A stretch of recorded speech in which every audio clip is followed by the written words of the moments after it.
Hello and welcome to Auto. Today I am Anag and this is the Mercedes-AMG GT 63S E-Performance. Big name, right? Well, I'll tell you what else is big about this car, which is its performance figures, which stands at 843 bhp. Now that makes this car the most powerful one to come out of a Falterbach. But unlike the older AMGs, which again churns out massive numbers and used a big V8 to do so, this is a hybrid. Of course, to know how the AMG fanboys would be satisfied with this hybrid setup, you'll have to drive the car, and that comes later. So if you don't want to miss our drive review of this car, do not forget to subscribe to this YouTube channel as well as like this video.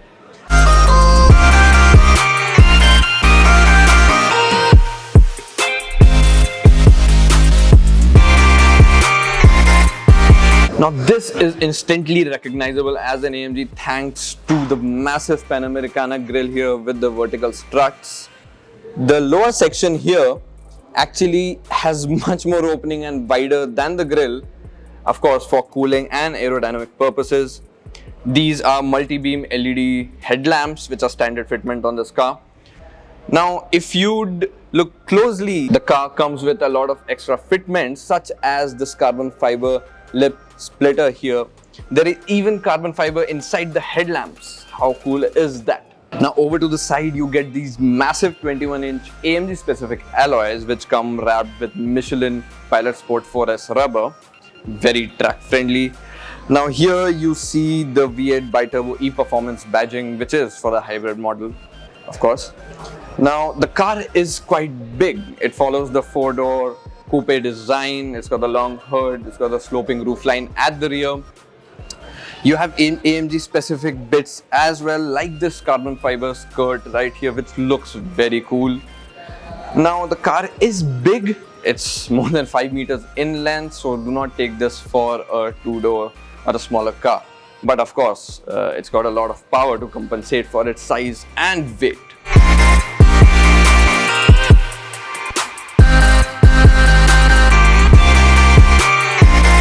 Now at the rear you got this retractable wing, which again is manually adjustable. You've got these wide and quite fancy looking LED tail lamps. Now you go to the lower section and you have a large diffuser here as well as trapezoidal exhaust tips. There is carbon fiber here as well, again reiterating that this is a very sporty car indeed.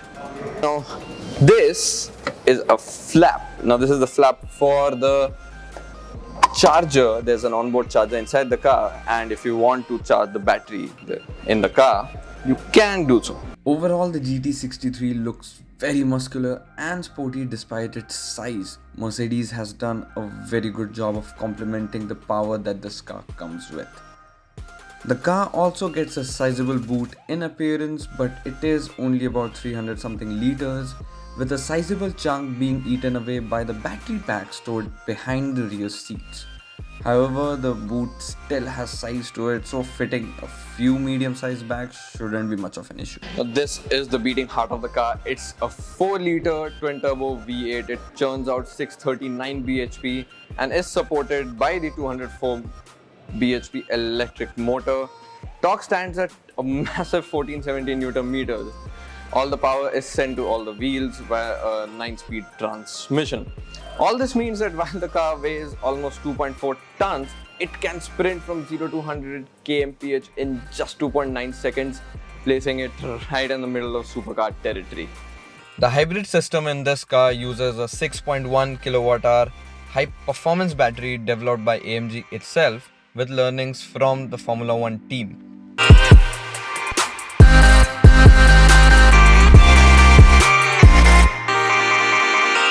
Now we are inside the cabin of the GT63S E-Performance. This car, again, this is a Merc setup, but it comes with AMG specific displays. Now inside the cabin too, you get a lot of carbon fiber trims, like here on the center console, here on the dashboard, and the door trims. The seats themselves are very bucket. They're sporty, but they are electrically adjustable, very comfortable in fact, and they come with ventilation and heating. Now the steering itself is AMG spec. It's got a nice feel to it for enthusiastic driving. There are a lot of buttons on the car. You have got this dial here for the drive modes and other modes for the camera settings, etc. There is a storage space here and here.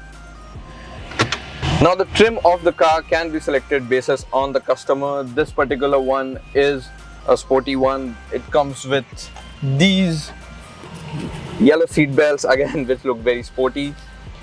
Now let's head to the rear and see how the seats there fare. Now we are here in the rear seats of the car. Now this car has not been, of course, designed with the rear seat occupants in mind. So while it does get these very nice comfy seats, they are not adjustable. In terms of features, you get storage space here.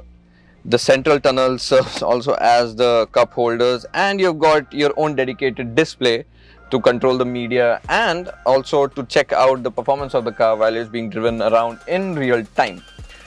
Now in terms of space, it's quite fine. I am 5'8" and like there is headroom and legroom, but for this car you'd much rather be in the driver's seat.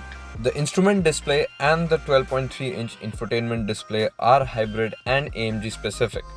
Functions such as electric range and battery temperatures are displayed on the instrument display, while the central display shows the flow of energy, whether it be from the battery or the engine.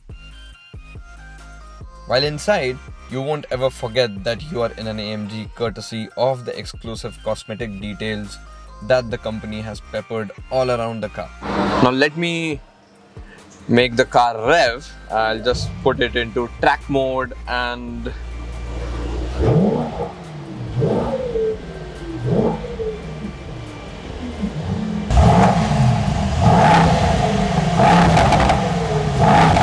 all this power and all this tech and all this car won't come for cheap. Expect this car to cost more than 2.7 crores, which is what Mercedes asks for the GT63 S4matic Plus.